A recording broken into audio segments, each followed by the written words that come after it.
Hello students, स्वागत है आप सभी का हमारे YouTube channel Rupam Arya education for you पर। बच्चों, आज मैं आप लोगों के लिए पोएट्री का एक नया चैप्टर चाइल्डहुड लेकर के आया हूँ। ये आपके 11th क्लास का 4th पोएम है।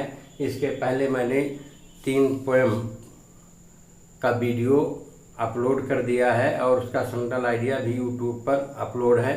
यदि आपने उसका नोट न बनाया हो या न देखा हो तो आप उसे देख लें, और आप टेलीग्राम पर जा कर के आर्या सर सर्च करेंगे तो आपको वहाँ पर मेरी आईडी मिल जाएगी और आप उसे ज्वाइन कर लीजिए और वहाँ से आप पीडीएफ खोल करके नोट बना सकते हैं।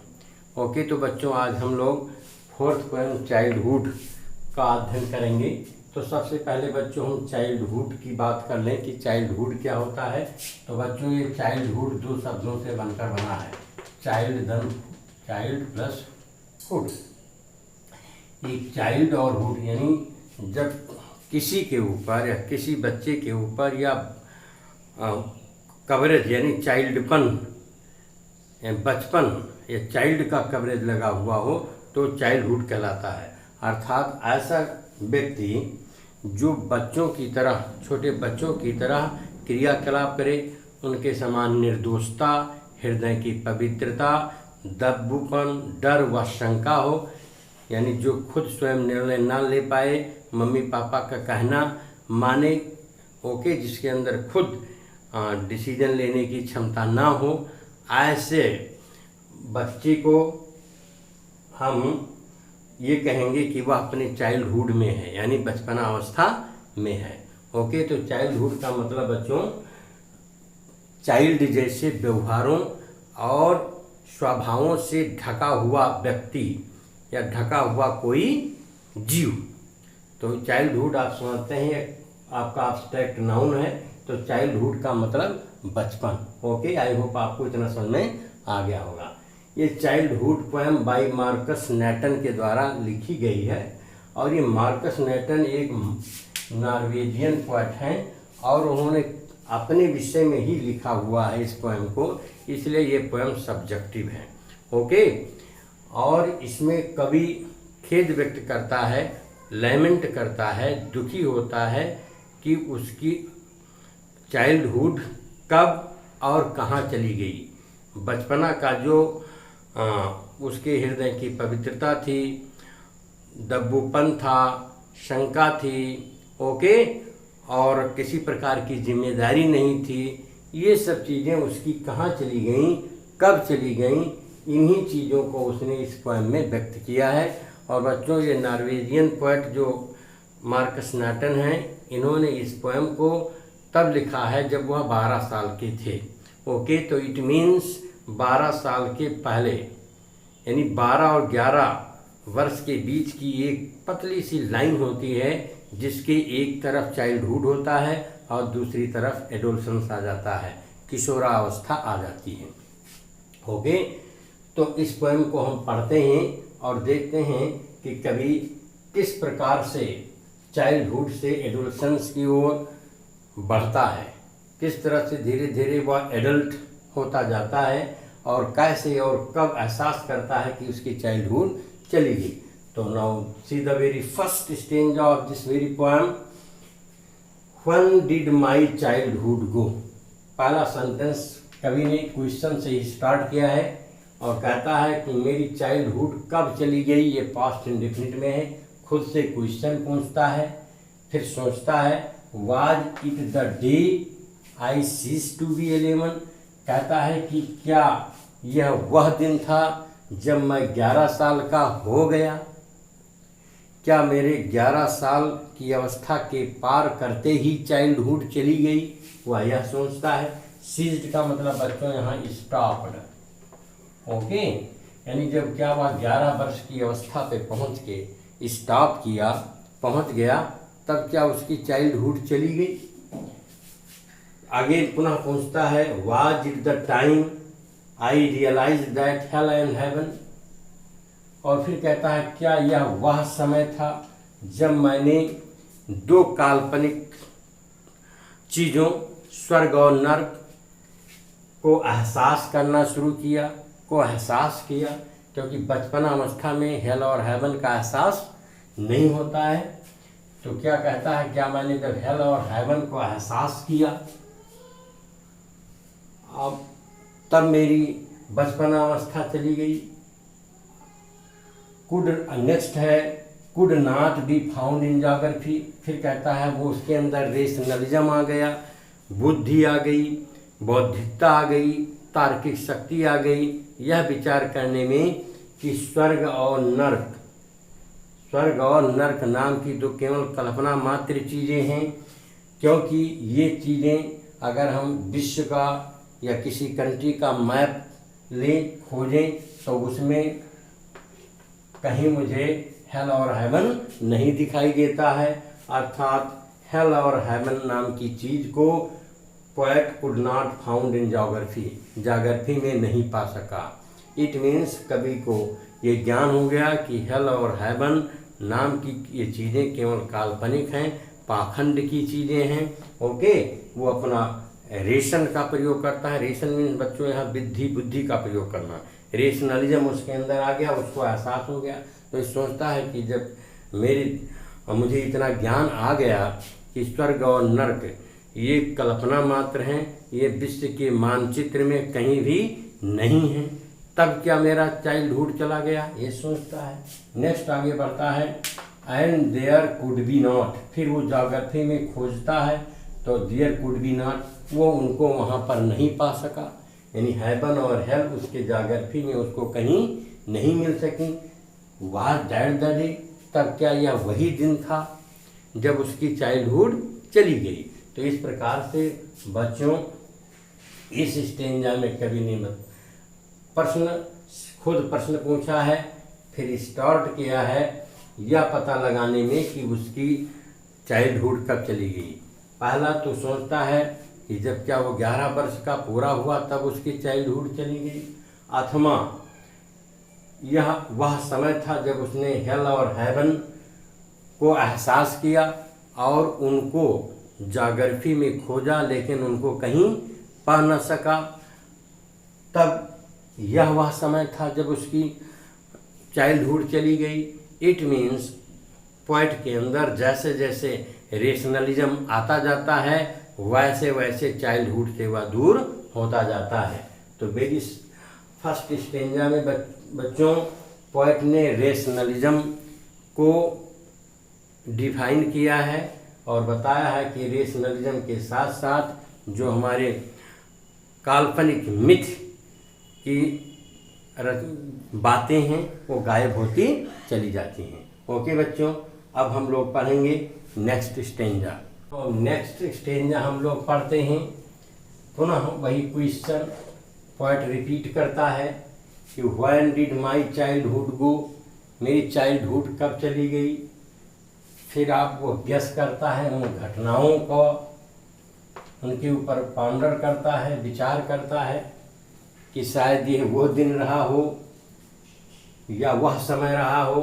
Was it the time I realise that adults were not all they seemed to be. Adults माने प्रौढ़ होता है, प्रौढ़ लोग, ठीक। कहता है क्या ये वो दिन था जब मैंने एहसास किया कि जो प्रौढ़ लोग हैं, यंग लोग हैं, बड़े लोग हैं, उनको जैसा होना चाहिए वैसा नहीं है, यानी जैसा वह प्रतीत होते हैं वैसा वह नहीं है। Adults were not all they seemed to be, यानी जैसे वो एडल्ट को होना चाहिए, जैसा वह प्रतीत होते थे वैसा एडल्ट नहीं है। क्या यह वह दिन था जब मेरी चाइल्डहुड चली गई। यानी कवि को ये ज्ञान होता है कि एडल्ट के भी व्यवहार में हाइपोक्रेसी होती है। ओके, यानी जो कहते हैं सो खुद नहीं करते, दूसरों को उपदेश देने में कुशल रहते हैं। क्या कवि को जब इस बात का ज्ञान हुआ, ओके, कि जो एडल्ट हैं इनमें भी मिथ्या होती है, तब क्या ये उसकी चाइल्डहुड चली गई। तो I realise that adults were not all they seem to, यानी उसको एहसास होता है कि एडल्ट भी जैसा होना चाहिए या जैसा प्रतीत होते हैं वैसा नहीं होते थे। नेक्स्ट लाइन है बच्चों, they talked of love and preached of love. ये एडल्ट लोग प्रेम की तो बात करते थे और प्रेम का ही उपदेश देते थे। प्रीच्ड का मतलब सरमनाइज्ड या लेक्चर देना, प्रेम पर लेक्चर देते थे। But did not act so lovingly, लेकिन खुद उतने प्रेम से बात नहीं करते थे। तो इसमें बच्चों हाइपोक्रेसी है। हाइपोक्रेसी कहते हैं मिथ्या, झूठ। ओके, तो कभी कोई एहसास होता है कि शायद यह वह दिन हुआ होगा कि जब कभी कोई जानकारी हुई होगी या पता लगा हुआ होगा कि दूसरों को उपदेश देने वाले और प्रेम की बात करने वाले, प्रेम का संदेश देने वाले जो एडल्ट हैं वह खुद उस तरह के नहीं होते हैं और उस तरह का उनका एक्ट नहीं होता है। वह दैट द डे, क्या यह वही दिन था जब मेरा चाइल्डहुड चला गया। ओके बच्चों, नेक्स्ट बच्चों अब हम थर्ड स्टेंजा को पढ़ते हैं। इसमें भी सेम क्वेश्चन रिपीट किया गया है, सेम सेंटेंस है कि when did my childhood go. Poet खुद से क्वेश्चन करता है कि उसकी चाइल्डहुड कब गई। Okay, was it when I found my mind was really mine. कहता है क्या यह वह समय था जब मेरा माइंड, यहाँ बच्चों माइंड का मतलब विचार, सोच, जब मेरा विचार या सोच खुद का मेरा अपना हुआ करता था। ओके, अपना हुआ। To use whichever way I choose, कि मेरा खुद का विचार, खुद का निर्णय जब होने लगा तब क्या मेरा चाइल्डहुड चला गया कि मैं किस चीज़ को चूज करूँगा, कौन सा चीज़ अपनाऊँ, क्या चुनूँ। जब मैं पूर्ण रूप से मेरे अंदर इंडिविजुअलिटी आ गई तब क्या मेरा चाइल्डहुड चला गया। Producing thoughts that were not those of others, और मैं खुद के थॉट्स को, अपने खुद के विचार को प्रोड्यूस करने लगा, उत्पन्न करने लगा, खुद का विचार रखने लगा। और ये अपने खुद के विचार किसी दूसरे के विचार नहीं थे। But my own and my alone, कहता है ये मेरे खुद के अपने विचार थे, मेरा खुद का था, अकेले का था। क्या यह वही दिन था, वाज दैट द डे, क्या यह वही दिन था जब मेरी बचपना चली गई। तो इस थर्ड स्टेंजा में बच्चों कवि ने बताया है कि उसकी पहले प्रश्न पूछा है, फिर बताता है कि जब उसका माइंड खुद का हो गया, खुद सोचने लगा किसी चीज़ का, किस चीज़ को चुनना है, किस चीज़ को लेना है, किस चीज़ को छोड़ना है, इन सभी विचार, और वह सभी विचार जो उसके खुद इंडिपेंडेंट होते थे, स्वतंत्र होते थे, यानी स्वतंत्र निर्णय लेना, सोचना, समझना और चयन करने की शक्ति जब शायद उस कवि में आ गई, अकेले सोचने की, इन सभी चीज़ों को, यानी उसके माइंड पर, उसके विचार पर जब उसका पूर्ण का खुद का अधिकार हो गया, तब शायद यह वही दिन था जब कवि की चाइल्डहुड उससे चली गई। तो बच्चों इस पोएम में जो पोएम है, पोएम का जो ये स्टेंजा है, इसमें इंडिविजुअलिटी पर चर्चा की गई है। यानी जब इंडिविजुअलिटी आ गई कवि के अंदर तब उसके चाइल्डहुड चली गई। इसके पहले जब आप पढ़े थे तो उसमें आया था रेशनलिज्म, आया था कवि के अंदर। इसके बाद में हाइपोक्रेसी आई थी और इसके बाद में बच्चों इंडिविजुअलिटी आ गई। तो जब जैसे ये चीज़ें आती गई हैं कवि के अंदर का चाइल्डहुड जाता रहा है। ओके, नेक्स्ट पढ़ते हैं बच्चों। ये फोर्थ स्टेंजा है आपका। तो इस स्टेंजा में, यानी इसके पहले के जो 3 स्टेंजा थे उसमें कवि ने खुद प्रश्न किया है और उन घटनाओं को रिलेट किया है जिसमें उसको ये लगा है कि शायद उन घटनाओं की वजह से या वह घटनाएं ही वह समय थी जब उसकी चाइल्डहुड चली गई। अर्थात जैसे जैसे उन चीज़ों का उसको एहसास होता गया वैसे वैसे उसकी चाइल्डहुड उससे दूर होती गई। यानी 3 स्टेंजा में प्रश्न किया है और उसका जो आंसर रहा है वो संदेह भरा रहा है। वह एक गेस करता रहा है कि शायद उन घटनाओं से उसको ऐसा लगता गया कि उसकी चाइल्डहुड कर दी गई, लेकिन जो अंतिम स्टेंजा है बच्चों, इसमें फाइनल आंसर पर खुद पहुंच गया है कवि और खुद उत्तर देता है और बताता है क्या कहता कुछ। इसलिए भी स्टेंजा क्वेश्चन से ही स्टार्ट होती है, व्हेन डिड माई चाइल्डहुड गो, यानी मेरी चाइल्डहुड कब चली गई है बच्चों। यहाँ बच्चों व्हेन नहीं बल्कि व्हेयर है कि व्हेयर डिड माई चाइल्डहुड गो, मेरी चाइल्डहुड कहाँ चली गई है। अभी तक समय पूछता था, अब इसमें प्रश्न पूछा है स्थान का कि किस स्थान पर चली गई है, तो फिर खुद उत्तर देता है, it went to some forgotten place, ये तो किसी ऐसे स्थान पर चली गई है जिसको मैं भूल चुका हूँ। ओके, या किसी भूली हुई स्थान पर चली गई है। That is hidden in an infant face, जो कि ये किसी बच्चे के चेहरे में जाके छिप गई है। Okay, that's all I know, कहता है यही जो कुछ है मैं जानता हूँ कि मेरी चाइल्डहुड कहीं दूर भूले स्थान पर चली गई है और वो जा करके किसी बच्चे के चेहरे में छिप गई है। अर्थात it means whenever the poet sees a child before him, he remembers his childhood, he recollects the memories of his childhood, यानी जब कभी किसी बच्चे को देखता है तो उसको उसका बचपन याद आ जाता है। ओके बच्चों, तो इस प्रकार से इस वीडियो को आप शुरू से अंत तक देखिए और इस चैनल को सब्सक्राइब ना किए हों तो सब्सक्राइब और कर लें।